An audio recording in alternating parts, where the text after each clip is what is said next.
ছিনতাই করেছে, চুরি করেছে, হত্যা করেছে, আল্লাহ রাব্বুল আলামিন কোরআনুল কারিমে তার বিধান দিয়েছেন যে এই বিধান চুরি করলে কোরআনের হুকুম তার হাত কেটে দিতে হবে। কতটুকু চুরি করেছে ঠিক সেই ন্যায্য হিসাব অনুযায়ী বিচার ফয়সালার মাধ্যমে, ইসলামী রাষ্ট্রের হুকুমতের মাধ্যমে তার শাস্তি হবে। অযথা কোনো মানুষ চোরকে ধরে পিটিয়ে হত্যা করতে পারবে না। আল্লাহ রাব্বুল আলামিন বড়ভাবে নিষেধ করেছেন।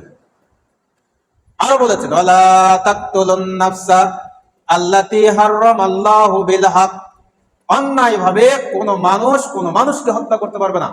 নবী হুরায়রা রাদিয়াল্লাহু আনহু قال আন নবী সাল্লাল্লাহু আলাইহি ওয়াসাল্লাম ইজতানিবুস সাবাল মুবিকাত, আবু হুরায়রা রাদিয়াল্লাহু আনহু বলেন, আল্লাহর নবী বলেছেন ধ্বংসাত্মক 60টি জিনিস থেকে বেঁচে থাকবে। তন্মধ্যে সর্বপ্রথম যেটা কতলুন নাফসি, কতলুন নাফসাল্লাতী হারামাল্লাহু ইল্লা বিল হক, অন্যায়ভাবে কোনো মানুষ কোনো মানুষকে হত্যা করতে পারবে না। সবচাইতে বড় অপরাধ হলো অন্যায়ভাবে কোনো মানুষকে হত্যা করা।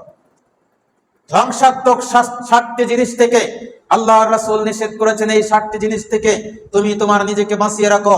সেই 60টি জিনিসের সর্বপ্রথম হচ্ছে